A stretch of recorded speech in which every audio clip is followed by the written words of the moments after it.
Here's a lake in eastern Oklahoma where the police keep looking. It is called Lake Tenkiller, 13,000 acres of cold water held back by a single dam. The bottom reaching 130 feet below the surface. Over the past 20 years, divers have searched this lake again and again, looking for vehicles that should be at the bottom. They almost never find them. In December of 2004, a college student named Stephen Adams left Northeastern State University in Tahlequah, driving a white 1995 GMC pickup. His last phone call was to his girlfriend at 11:30 in the morning. He said he was giving an unidentified man a ride to the Keys area near Lake Tenkiller. He was never seen again. His mother filed the missing persons report 2 days later. She still lives in Tahlequah. She still drives past the lake every week on her way into town. Over the years, multiple search teams have worked the cove where he was last seen heading. Volunteer dive teams, Sheriff's Department divers, the Oregon crew in 2021. No one has found the truck. No one has found him. Search teams worked the lake for years. Sonar passes. Dive teams, a grand jury concluded that he was a homicide victim. His body was believed to be in eastern Oklahoma. Nothing was ever recovered. 12 years later, a 23-year-old hiker named Matthew Fagan went missing near the Caddo Creek area of the same lake. Quote, documents would later allege that he was killed with a hammer and thrown in the water. Cadaver dogs alerted in a cove. Sonar showed something 6 to 9 feet under the surface. When divers reached the spot, there was nothing there. 3 men were charged with first-degree murder. The charges were dismissed for lack of corroboration. Fagan has never been found either. 2 of the suspects had given confessions to investigators. They named a hammer. They named a route along the bluffs. They named a particular cove. But when divers reached the cove, the sonar showed nothing. The cadaver dogs eventually stopped alerting. Without a body, the prosecutor could not corroborate the confessions. Without corroboration, the case fell apart. All 3 suspects walked free. Fagan's family had to watch them go. Tenkiller is the lake the police keep coming back to. The lake the divers keep working, the lake that almost never gives anything back. The lake was finished in 1952. The Army Corps of Engineers dammed the Illinois River, where it cut through the Cookson Hills. What had been farmland became 48 square miles of cold, clear water. Beneath the surface, intact farmsteads still stand. Stone walls, wooden fence posts, orchard trees, dead but rooted in their original soil. Divers visit them in summer when the water clears to 28 feet of visibility. Anything that goes into Tenkiller has a long way to fall. A soft silt bed waiting at the bottom. The lake is 65 miles of shoreline, and almost none of it has ever been mapped underwater. 300 miles to the west, in September of 2013, the Sayre Police Department was testing a new sonar unit. They were not searching for anything in particular. They were learning the equipment. The lake was called Foss Lake. The body of water is about an hour northwest of Oklahoma City, 50 feet from the marina. In 12 feet of water, the sonar painted a shape on the screen. When divers went down, they found the rusted shell of a blue 1969 Chevrolet Camaro. 10 feet away from it, the shell of a green 1952 Chevrolet sedan. There were human remains in both cars. DNA testing took 14 months. When it was finished, the Camaro had given investigators 3 names. Jimmy Allen Williams was 16. He had bought that Camaro 6 days earlier, used. William Dale Johnson was 18. Thomas Michael Reyes was 18. All 3 were from Sayre, Oklahoma. They'd been missing since November of 1970, 43 years. On the 7th of November, 1970, the 3 of them left Sayre to attend a football game in Elk City. Jimmy was driving the Camaro. He had bought used 6 days earlier. After the game, they were supposed to come home. They never did. Their families filed missing persons reports. The local paper ran an item. The case went cold within months. 2 rusted rifles were later found in the back of the Camaro at Foss Lake. The green 1952 Chevrolet had given investigators 3 more names. John Alva Porter was 69. Cleburne Hammock was 42. Nora Marie Duncan was 58. They'd been missing since April of 1969, 44 years. On the 8th of April, 1969, the 3 of them set out together to look for work in another town. They were driving a heavy green 52 Chevrolet sedan. Their route would have taken them past Foss Lake. When they did not arrive, the local sheriff added the names to a list that would stay open for 44 years. 2 cars, 6 victims, 2 cold cases solved in a single afternoon by a police department learning how to use a new piece of equipment. Until that day, Foss Lake had been quiet. Nobody had searched it. Nobody had reason to. The Williams family and the Porter family had spent decades not knowing. Both families were given the answer in the same afternoon. For 43 years, the Williams family had not known. They had reported Jimmy missing in 1970. They'd been told the case was open. They'd been told there were no leads. Jimmy's mother lived long enough to learn what had happened to her son. His father did not. For 44 years, the Porter family had not known either. John Porter had been 69 when he vanished. The youngest of his grandchildren was 3 years old at the time. By 2013, that grandchild was 47 years old and had children of her own. She got the call on a Wednesday afternoon. The sheriff did not have to say much. The story was already in the paper. 2 cars, 50 feet apart in 12 feet of water, undiscovered for over 40 years. And Foss Lake, and the conversation, within 5 years, side scan sonar imaging dropped in price by an order of magnitude. A unit that had cost $40,000 in 2013 could be had for less than $4,000 by 2018. And YouTube made a previously invisible practice into a public spectacle. A small group of operators scattered across the country started making a living, finding what police had stopped looking for. Among them, a small dive crew based in Oregon. It started in 2017 as river cleanup, pulling old tires and shopping carts out of the Willamette. The channel grew, so now got cheaper. They started buying better gear. In 2019, they found their first vehicle, not on purpose.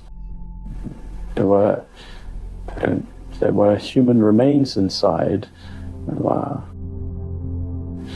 From that point on, the channel was about missing persons. In October of 2020, a small Oregon-based crew called Adventures with Purpose drove to Hampton, Iowa. A viewer of their channel had sent in a tip about a pond northwest of town. Ethan Kazmierzak, 22 years old, left a party north of Hampton, 15th of September 2013, driving a black Volkswagen.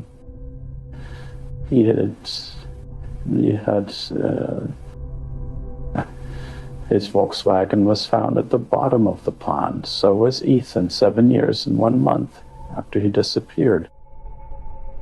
Then came Arkansas. Samantha Hopper was 22, 9 months pregnant, and driving her toddler daughter Courtney to a concert in Little Rock on the 11th of September 1998. She, her daughter, and her unborn baby. 23 years later, in October of 2021, the same crew that had found Ethan Kazmierzak found Samantha's car in 8 feet of water in Pope County Bayou. 3 sets of remains were recovered. DNA confirmed all 3. Then came the next case, and the next. I carried my parka, missing 30 years, found in a Texas river. Timothy Robinson, missing 12 years, found in a Florida canal. Stephanie Torres, missing 4 years, found in a Texas lake. John Sarkovsky, a 72-year-old Marine veteran, found in an SUV in a Wisconsin lake. Samantha Hopper was 22 years old. She was 9 months pregnant when she vanished in 1998. She was driving her 2-year-old daughter Courtney to a babysitter on her way to a concert in Little Rock. Her sister and Desiree grew up never knowing what happened to their mother, their sister, and the baby that was almost born. Ethan Kazmierzak was 22 years old when he left a party north of Hampton, Iowa in 2013. He was driving a black Volkswagen with a license plate his family had given him before he left for college. When the Oregon crew arrived at the pond 7 years later, his car was sitting at the bottom under 12 feet of green water. Before any of the famous cases, the Oregon crew had a 4th episode. It was about a woman named Tammy Goff. She had been missing for 3 years. The crew found her car in a Mississippi reservoir. Her family had stopped expecting anything. Then the call came. Tammy Mae Park had been missing for 30 years when her car was found in a Texas river. She had vanished in 1991. Her mother had spent 30 years not knowing. When the crew brought her home, her mother was still alive to receive her. Different state every time. Different family, same shape of story. By the end of 2023, the crew that found Hopper and Kazmierzak had located dozens of missing persons vehicles. Each one was a closure for a family that had spent years not knowing. Each one was a single point on a much larger map. Each one suggested how many were still left to find. Then the water itself started to drop. Lake Mead is the largest reservoir in the United States. It holds water for 40 million people across 3 states. Beginning in 2000, it began a slow 22-year drought. By the summer of 2022, the lake had fallen to 27% of capacity line.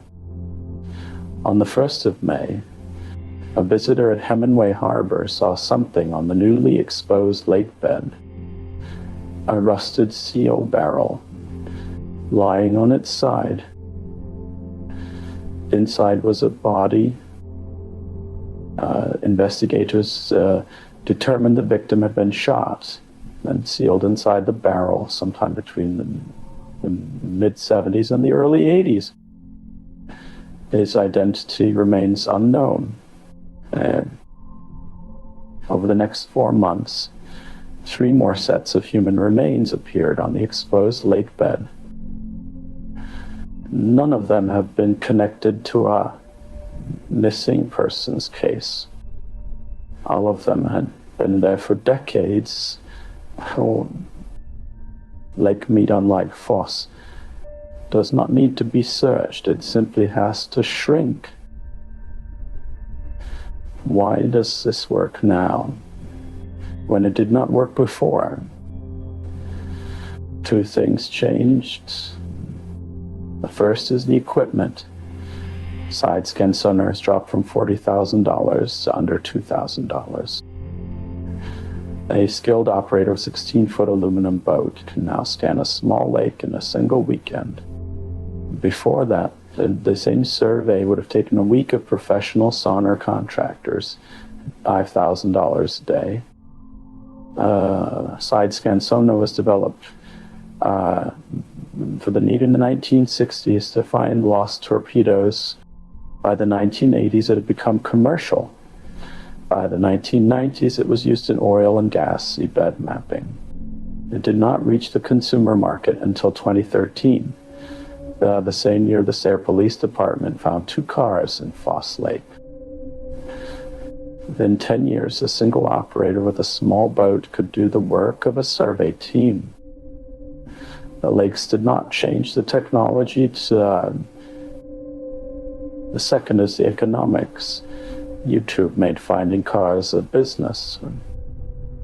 A single viral case can bring in $100,000 in AD revenue and tip submissions, enough to fund the next trip, enough to fund the trip after that.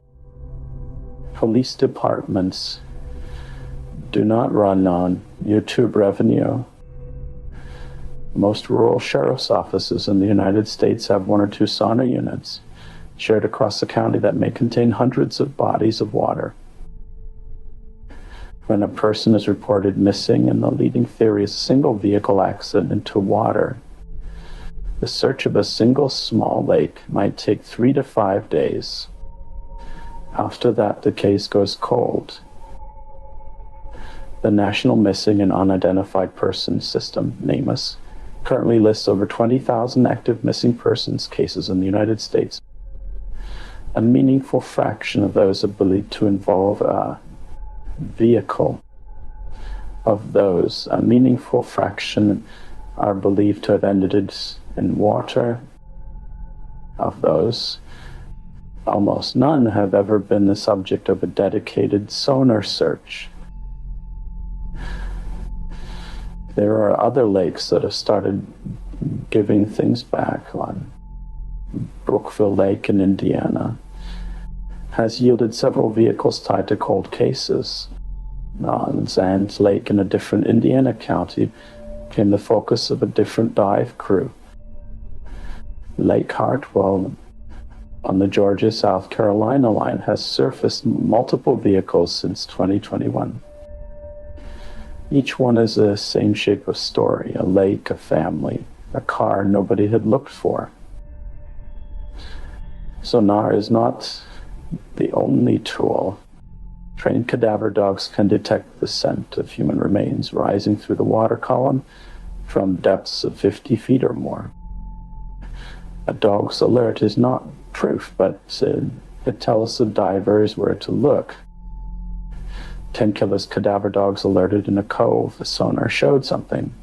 The divers found nothing. The lake holds its secrets even from the dogs that can almost smell venomous. This is why Foss Lake produced 2 answers in one afternoon. It is not that Foss was unusual. It is that nobody had looked. There are thousands of small lakes and ponds across the United States that have never been sonar mapped. Some of them are exactly the size of one missing persons case. Divers that make the news are The ones that produce an answer, in most cases, never do. The families wait.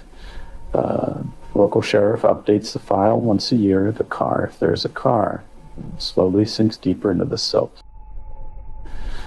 The lake does not forget, but it does not always say so. Lake Tenkiller is still mostly unsearched. The acreage is 13,000 surface acres. A modern crew can map 1/10 of that in a long weekend. It would take 100 long weekends to cover the rest. There are no crews assigned to do that work. There are no budgets for it. Stephen Adams' mother is still alive. She still drives past Tenkiller on the highway. She still does not know where her son is. Matthew Faden's family is still alive. They are still waiting. There's a kind of waiting that does not end. The families of the missing keep 2 photographs by the door. One is the person who left. The other is the person who never came back. And they are the same photograph. The difference is what the family has been carrying since some families speak about it. Never do. Some keep the missing person's room exactly the way it was. Some clean it out the day after the funeral. That never happens. There's no correct way. There's only the waiting. The Williams family and the Porter family of Sayre did not have to wait that long. The afternoon the department learned how to use new equipment. 2 cold cases became 2 answers.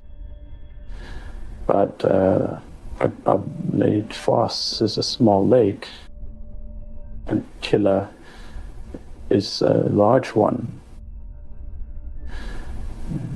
There are thousands of others.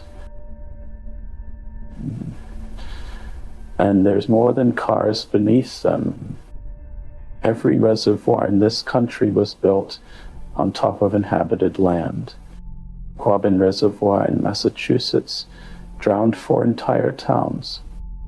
Huron in northern Italy drowned a village whose bell tower still rises above the water. Binsk in central Russia drowned 800 villages and the cathedral towns of Mologa. Tenkiller drowned a few small farmsteads. Most reservoirs drowned more than that. Nobody has ever looked. This channel is called The Quiet Hill. Subscribe, and the next one will find you.